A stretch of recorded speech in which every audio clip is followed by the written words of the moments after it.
c'est-à-dire, il passe pas chez nous. Il passe pas chez nous.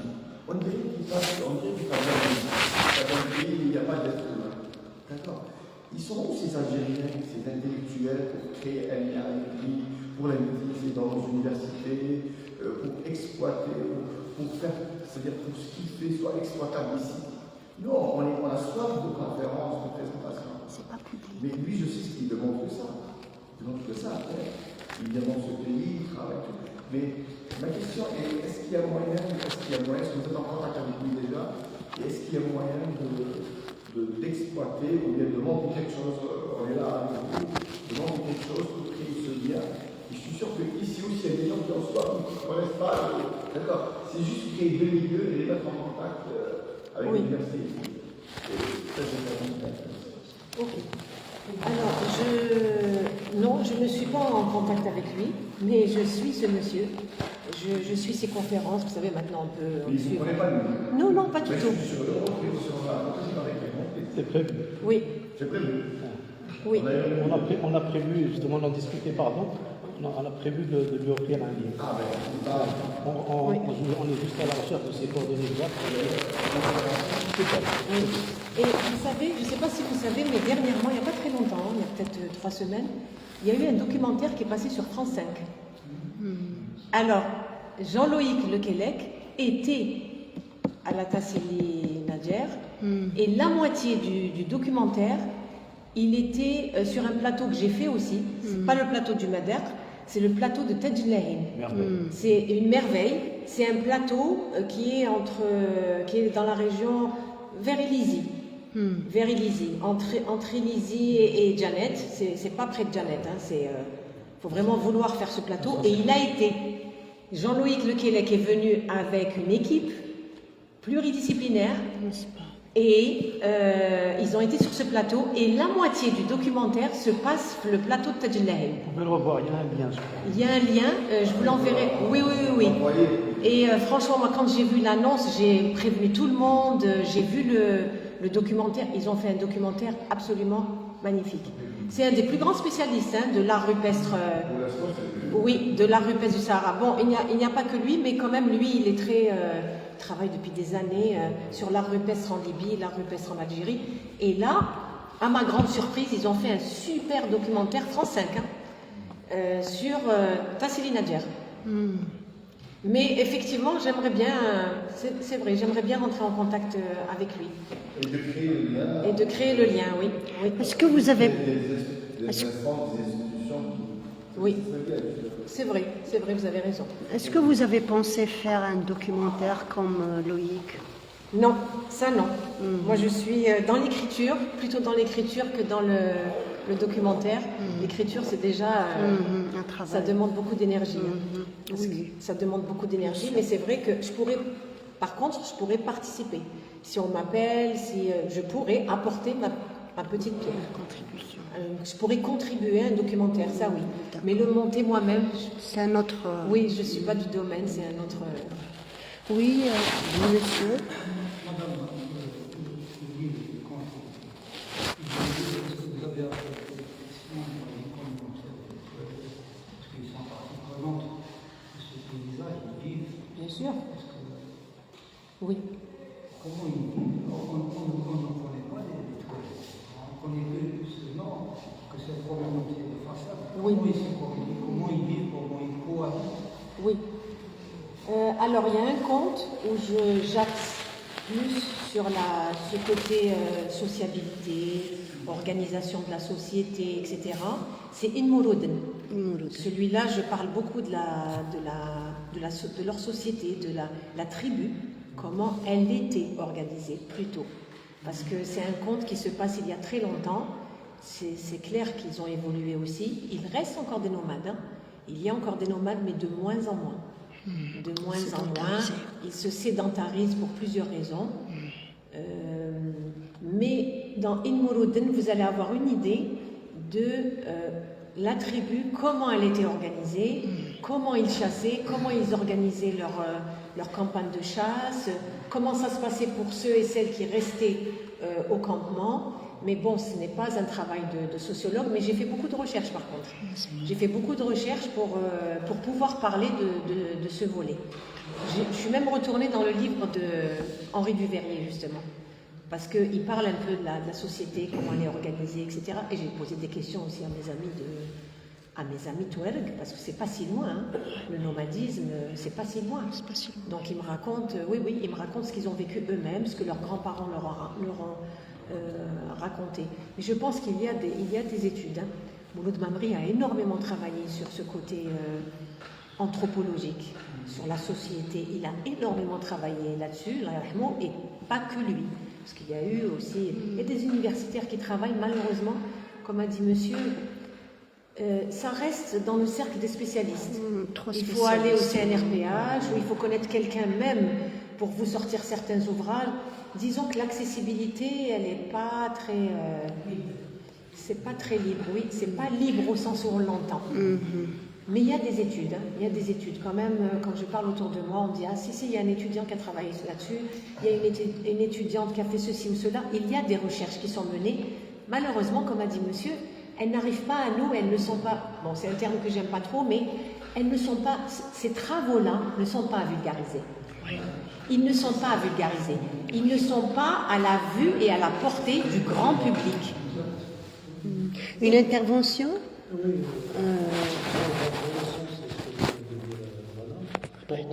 D'abord, félicitations pour votre travail. Merci beaucoup.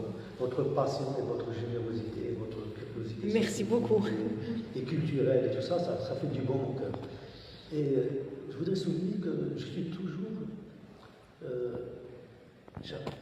étonné, c'est-à-dire positivement et tout ça, de rencontrer des Algériens et des Algériennes depuis plus de 30 ans. Parce que je m'intéresse aux faits culturels, littéraires, artistiques, tout ça. Passionnants. Des gens qui dorment. Vous avez parlé de M. Kerzani. Oui. Il y a, dans les années 90, j'étais dans l'édition et tout ça, et j'ai eu à le rencontrer des gens du ministère de la Culture. Il y avait Madame Kabouya, dont je me souviens. Oui. Oui, Madame Kabouya. J'ai travaillé avec eux, et on a fait un livre sur le site de Tidis. Oui. Et à côté de ces gens-là, j'étais vraiment... J'ai senti chez eux cette passion, lumière. De lumière et tout ça. Et quand on travaille sur Tidis, c'est comme si ça appartenait. C'est comme si c'était la propriété privée. Il fallait préserver. Il parlait des pierres et des gens vraiment... Passionnants. C'est extraordinaire. Franchement, je leur rends un grand hommage. Et au fil des années, pendant toutes ces années, on rencontre toujours des gens en Algérie passionnés. Oui, ça existe. On a Yamina ici. On découvre tout le temps des gens, des sacrologues, des archéologues, des musicologues. Oui, dans tous les domaines. Qui sont passionnés, qui sont prêts à donner et tout ça. Et on est dans un grand pays, il y a des maisons de culture partout, il y a des... On ne fait pas appel à ces gens, à leur force. Et on a l'impression de vivre dans un vrai désert, pas le désert. Je vais vous donner l'exemple de M. Marie Gadache.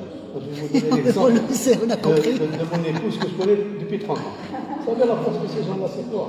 C'est du matériel. Ce livre a été réalisé avec sa retraite. C'est sur mon propre. Il n'y a aucun sponsor. Ce que je voulais comprendre, mais elle ne voulait pas le dire. Donc c'est un livre qui a été fait par conviction. Ouais. Son prix de revient, il est commercialisé à 1500 dinars. C'est un livre sur la qualité, sur le marché, pas moins de 2000-2200. Ouais. Donc l'objectif c'était de... Donc on n'est pas contaminé, elle n'est pas contaminée, moi je suis qu'à son support, par l'aspect matériel, par l'aspect financier, par l'aspect bénéfice. C'est ça qui l'a prémunie. Passionnée. Fait avec sa retraite, sur son argent propre, et commercialisé. Alors il a mis 500 dinars commercialisé de façon à être accessible. Là, on a l'ambition qu'elle a, c'est de traduire fidèlement, parce que c'est pas évident d'avoir une bonne traduction en arabe, parce que Voilà. l'arabe est très riche, c'est plus facile de En traduire, algérien aussi. de l'arabe vers le français que du français ou de l'anglais vers l'arabe. Donc, il faut qu'il soit accessible. Encore mieux. Peut-être qu'elle ne voudrait pas, elle n'a pas dit. Elle va dans le lycée, elle va dans des écoles, elle fait des présentations aux enfants, à titre gratuit. يعني on n'est pas, tant qu'on n'est pas contaminé par شحال يدخل هذا les faibles bénéfices qu'il va y avoir, une partie sont reversés aux activités culturelles qu'on a commencé à faire dans ta ménagère.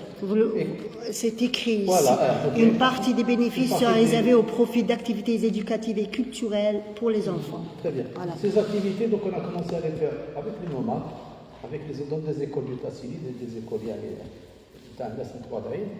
et ensuite on en a fait. On a été chez les sœurs en Mascara. Ce soir, cet après-midi, elle en fait une ici. Diocèse. Au diocèse.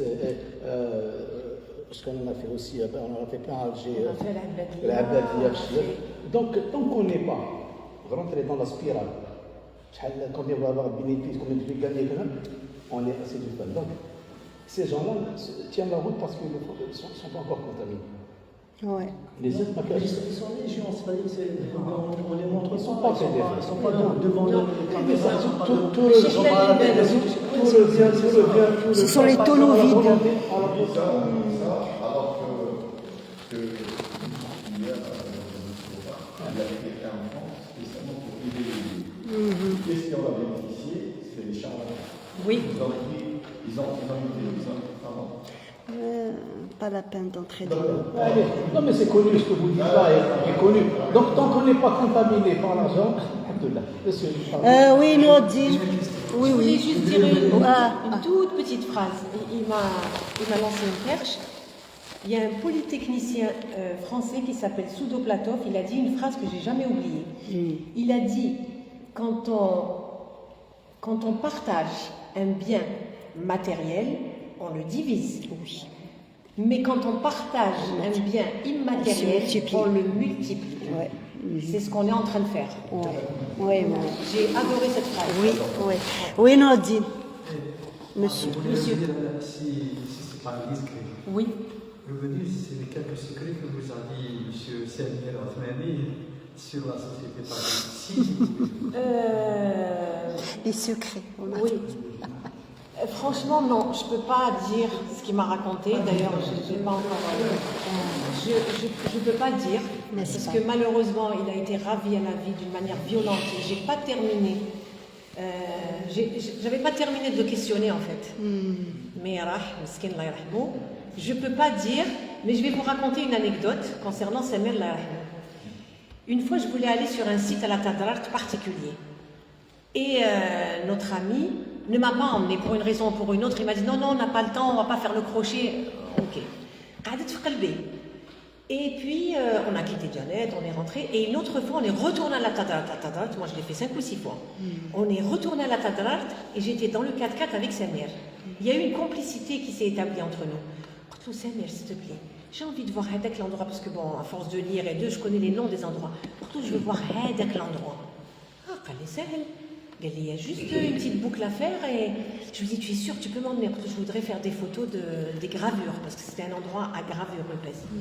Il m'a dit, oui, je t'emmène. Il m'a dit, tu sais quoi, on va faire le crochet, je vais t'emmener.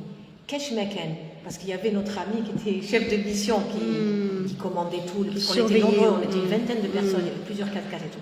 Il m'a dit, chauffe, et quand on va arriver au bivouac, Keshmeken, tu t'es arrêté parce qu'ils me connaissent. Ils savent que j'arrête le chauffeur régulièrement pour prendre en photo les plantes aussi. Parce que je fais un travail de recherche sur la botanique, sur la flore saharienne. Donc, de temps en temps, je vois un truc que je n'ai jamais vu. Donc, il m'a dit, chauffe, et Keshmeken, أنا نقول لهم يمين قلت له pas de problème كاش ما كان أنا مسح فيا الموس. Pour vous dire un peu la complicité que j'ai eue avec Samir Othmani. Moi, je vais me permettre. C'était des graveurs de l'église. Pas vraiment en fait, d'après Ginette. Je ne sais pas, mais parce que non. n'est pas dit à la Non, en fait non. Oui, c'est l'idée qu'ont les gens. Voilà, les gens. Oui. Donc il y a des guides. Alors qu'il y a un potentiel à voir. Je suis une scientifique. Oui, j'ai vu. Oui. Oui, une autre interrogation, une petite, si vous voulez. Oui. Ça c'est ça. Ça, c'est ma tata. Et c'est la grande. C'est ma tata. C'est la grande dame. Ah, c'est la grande Alors, Miri Rachida. je vous permets de la présenter parce que c'est un honneur qu'on ait cette grande dame parmi nous, parce que c'est une grande dame. Ah, Allez, si. yallah. Alors, elle, c'est ma tata, c'est madame Rachida Miri, ancienne moujahida, qui est partie au Maki, elle avait 16 ans, avec ses 2 petites tresses. Et c'est notre fierté, notre honneur dans la famille. Je ne fais que mon devoir, Emina. Oui, je sais. Moi aussi, je ne fais que mon devoir. Voilà. Et comme justement, il y a une sœur qui a été allée pour nous parler de notre parcours, bon, on l'a aidée, et comment elle a terminé? Elle a dit, nous avons construit, c'est-à-dire nous avons fait quelque chose. Je n'arrive pas à trouver le mot parce que j'ai beaucoup de problèmes de mémoire à mon âge. Nous avons, je réfléchis. Non, c'est-à-dire qu'à l'indépendance, nous avons participé et nous avons donné sans rien recevoir. C'est-à-dire qu'on n'a pas, dans 14 ans, ils nous ont dit, qu'est-ce que vous voulez après? Non contaminé. Non, on a dit, on reprend nos études. D'abord, c'est la première chose, on a repris nos études et on a travaillé en tant que fonctionnaire selon notre diplôme. Parce qu'on a une disait, oui, parce que Moujahida, là, alors qu'elle n'a pas, elle ne mérite pas ce poste. Non, justement. Et on a donc, on a donné notre force sans rien recevoir. On n'a rien reçu, on n'a rien demandé, on n'a jamais demandé quoi que ce soit. On a notre pension, c'est vrai. On nous a demandé, on nous a attribué une pension d'invalidité parce que, bien sûr, on n'y a pas. C'est tout. Elle a côtoyé des historiques, elle est pas partie au mal, comme a dit. Oui. N'est-ce pas? J'ai été, d'ailleurs, mon nom de Maki, c'est Bondé qui me l'a donné.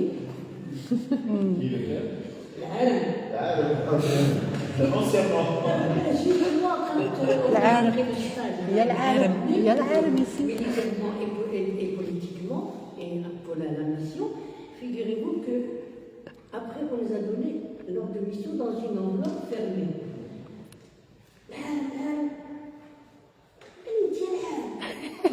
Alors j'étais vexée parce que du côté de Tlemcen, moi c'est une femme légère, quoi.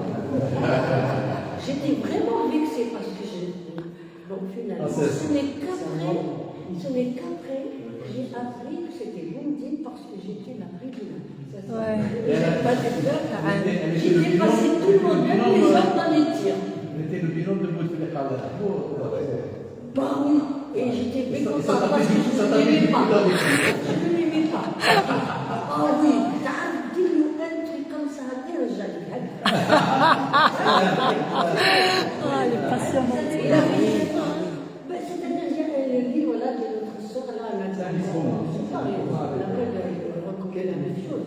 Une moujahida au Maki, c'est tout. Yamina Chine. C'est très facile. C'était un peu notre parcours. Dites madame, chère madame, nous serons vraiment honorés. Si vous acceptez notre invitation et vous venez nous raconter, nous dire, et comme vous voulez, vous le racontez comme vous voulez, comme un honneur. Merci beaucoup. Et merci Emina. Merci beaucoup. Moi, j'ai tenu à venir parce que j'avais avec le médecin, j'ai retardé pour l'après-midi, j'ai dit il faut que j'aille voir ma cousine. Je l'ai toujours suivie, j'ai beaucoup aimé son travail et je trouve qu'elle fait un travail extraordinaire. Et je la félicite. Et quand je vois Yamina Miri et vous, je dis que l'Algérie est prête. Merci beaucoup. Alors, mes chers amis, tu veux une question? Une question, oui. Yallah. La dernière? Yallah, Hak. D'abord, vous avez parlé de logiciel tout à l'heure. De logiciels. Logiciel, juste une information. Est-ce que vous connaissez le logiciel qui utilise l'association pour récupérer les images du test? Alors, j'ai bien suivi le documentaire et j'ai eu l'occasion de le revoir pour avoir le nom, mais apparemment c'est un logiciel qui coûte très cher. Pourquoi? Parce que c'est un logiciel qu'ils installent sur un appareil photo, un boîtier, et ils prennent en photo la roche, ils la couvrent entièrement, et ensuite le dit logiciel va révéler même les dessins qui ont été faits avant, derrière ce que l'on voit. Une sorte de palimpseste. Donc ce qu'on ne peut pas voir, le logiciel le révèle. Palimpseste, Et effectivement, j'avais discuté de ça avec Ginette longuement. Les différentes sociétés préhistoriques, ils ne savent pas trop pourquoi, hein, les préhistoriennes, archéologues, utilisaient les mêmes roches et dessiner sur les dessins des précédents. Oui, précédentes. Des milliers d'années. Oui, donc il y a surcharge, quelquefois il y a surcharge, et quelquefois, ils ne dessinaient pas, ils repassaient les contours du dessin. Bon, je me suis un peu intéressée à la question, on dit que, et ils disent, et elles disent, parce que moi je ne suis pas spécialiste dans le domaine, ils disent que c'était, par exemple, ils repassaient les contours d'un animal. Et c'était pour s'approprier la force de l'animal. C'est pour eux. Et que quand ils allaient chasser, pour eux, ils avaient cette force et qu'ils pouvaient chasser ces animaux, c'est des mastodontes. C'est ce qu'ils disent. Comme dirait Ginette, me disait toujours, tu sais, nous les préhistoriens et préhistoriennes, on est frustrés. On est toujours frustrés parce qu'on ne saura jamais exactement. Elle me disait toujours ça, la pauvre. En tout cas, le logiciel, il révèle beaucoup de choses. Il y a des tableaux qui sont remplis, mais on est étonné, on voit comment il travaille. Le logiciel, ça veut un tableau, une roche vide, qui trace un tableau extraordinaire. Le résultat, c'est extraordinaire. C'est pas ma question, c'est juste pour vous faire ma question. Il y a un patrimoine immense qui a été ramassé par des chercheurs qui ont sillonné. Il y a par exemple Milotte, il y a l'italienne, la fameuse italienne, il y a beaucoup d'Allemands, et ce patrimoine-là qui est en Europe, est-ce qu'il n'y a pas une idée, parce qu'il faut poser d'abord l'idée, parce que les politiciens il faut avoir l'idée aussi. Bien sûr. Est-ce qu'il n'y a pas un moyen de numériser tout ça pour les rapatrier? Parce que moi j'ai dans la tête une folle idée, je ne sais pas si elle est folle, j'ai l'idée, j'ai l'ambition qu'on ait une université qu'on appelle l'université du Sahara. Et si on fait cette université, ce serait génial. Ce sera génial. Ah oui. Est-ce qu'on ne peut pas numériser le livre dans cette bibliothèque? Vous le savez? Pardon? Le livre dans le livre. Oui. Le livre dans cette bibliothèque. D'accord. Vous savez? Non, je ne le sais pas. Il est là, moi je l'ai trouvé ici. D'accord. C'est un super livre. Donc, est-ce qu'il n'y a pas de projet? Moi je dis ça. Je vous passe l'idée, là où vous parlez de mon C'est une bonne idée, c'est une très bonne idée. Les politiciens, ils veulent bien, certains veulent bien travailler, ils ont beaucoup de budget, et on peut penser, premièrement, à numériser tous ces travaux déjà faits par les Européens, par les Italiens, les Allemands et les Français, oui. Et puis penser peut-être à créer l'embryon de l'université du Sahara. C'est vrai, il y a eu Frobenius aussi. Il y a eu Frobenius aussi, avant Henri Lotte. Frobenius. Je pense que. Il y a une dizaine, une quinzaine de. Le plus dur est fait. Vous avez l'université à Unisi, vous avez l'université à Tamarasset, vous avez l'université à Adra. Ils traitent tout ça. Non, ils ne traitent pas ça justement. Non. La logistique. Alors moi, Sharia, sciences islamiques, c'est d'abord. Sociologie, Sharia, sciences islamiques. On ajoute. Vous dites que les bâtiments sont là, Oui. Alors si vous faites un truc comme ça ici, moi je peux vous dire que ça sera bien magnifique. De recherche sera pas plancher, les gens ils sont sur place, etc. On aimerait bien passer à la vente et dédicace. Oui. Ouais. Pour l'occasion, il y a eu une conférence la semaine dernière, pas plus que la semaine dernière, au musée d'Oran sur la thématique. Et il y a eu quelqu'un, un bonhomme, un spécialiste qui est venu d'Alger, qui travaille au musée du Bardo. Qui s'appelle? Comment il s'appelle? Je ne m'appelle pas le nom. Vous ne vous rappelez pas? Oui, lundi dernier, il a eu la conférence sur le sujet. Il y a aussi une très grande réflexion, pas uniquement en Algérie, en tout cas ce que je sais, et dans plusieurs pays africains, sur la restitution des biens. La restitution, oui. Ouais, merci. On va clôturer cette réunion, mais avant de le faire, bien sûr, je passerai la parole à Yemina Miri. N'oubliez pas l'après-midi au diocèse Saint-Eugène à 14h, toujours avec Yemina Miri. Elle va compter les comptes à l'adresse des enfants, mais aussi à l'adresse des grands qui sont des enfants. À 14h. Diocèse, il y a Pierre Claverie, Saint-Eugène. En arabe, oui. En arabe, Ils sont arabophones. C'est ouvert pour le diocèse. C'est destiné uniquement pour les enfants du diocèse? Non.